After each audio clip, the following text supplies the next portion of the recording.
এক মাস রোজা রাখলে মানুষের শরীরে ঘটে ধাপে ধাপে বিস্ময়কর সব পরিবর্তন। উপোস শুরু হওয়ার সঙ্গে সঙ্গে শরীরে কোনো তাৎক্ষণিক প্রতিক্রিয়া দেখা যায় না। সেহরি খাওয়ার পর পুরোপুরি হজম হতে এবং শরীরের জ্বালানি হিসাবে ব্যবহৃত হতে প্রায় 8 ঘন্টা সময় লাগে। এই সময় পর্যন্ত শরীর স্বাভাবিক শক্তিতেই চলতে থাকে। 8 ঘন্টা পার হওয়ার পর শরীর প্রবেশ করে প্রকৃত ফাস্টিং মোডে। এই সময় যকৃত ও মাংসপেশিতে জমে থাকা গ্লুকোজ থেকে শক্তি নেওয়া শুরু হয়। সঞ্চিত গ্লুকোজ ফুরিয়ে গেলে শরীর শক্তির বিকল্প উৎস হিসাবে জমে থাকা চর্বি গলাতে শুরু করে। এটাই ওজন কমানোর সবচেয়ে কার্যকর সময়। এই প্রক্রিয়া রক্তের কোলেস্টেরল কমে ডায়াবেটিস ঝুঁকি নিয়ন্ত্রণে আসে। মেটাবলিজম নতুন ভাবে কাজ করতে শুরু করে। তবে শুরুতে কিছু সাময়িক সমস্যা দেখা দিতে পারে, যেমন ক্লান্তি, ঝিমুনি, মাথা ব্যথা, হালকা মাথা ঘোরা, নিঃশ্বাসের দুর্গন্ধ। কারণ তখন রক্তে সুগারের মাত্রা কমে যায় এবং শরীর নতুন নিয়মে অভ্যাস হতে থাকে।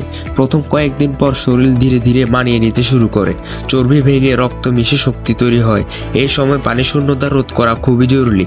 ইফতার থেকে সেহরি পর্যন্ত পর্যাপ্ত পানি না খেলে বড় ধরনের স্বাস্থ্য ঝুঁকি তৈরি হতে পারে, বিশেষ করে গরমের সময়। সুষম খাদ্য তালিকা এখানে সবচেয়ে গুরুত্বপূর্ণ। কার্বোহাইড্রেট, প্রোটিন, স্বাস্থ্যকর ফ্যাট, ভিটামিন, মিনারেল সবকিছুই থাকতে হবে। রমজানের দ্বিতীয় সপ্তাহে শরীরে আসে অদ্ভুত এক প্রশান্তি। পরিপাক তন্ত্র বিশ্রাম পায়। শরীর তখন ক্ষতিগ্রস্ত কোষ মেরামত, রোগ প্রতিরোধ ক্ষমতা বৃদ্ধি, হরমোন ভারসাম্য ঠিক করার মতো গুরুত্বপূর্ণ কাজে মনোযোগ দেয়। ফলে প্রদাহ কমে, অঙ্গ প্রত্যঙ্গ সতেজ হয়, ত্বক উজ্জ্বল হয়ে ওঠে। মাসের মাঝামাঝি সময় শরীর পুরোপুরি রোজার সাথে অভ্যস্ত হয়ে যায়।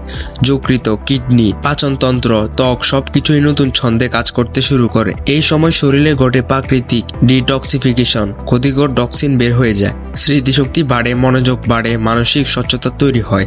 মনে হয় শরীর যেন নতুন শক্তিতে ভরে গেছে।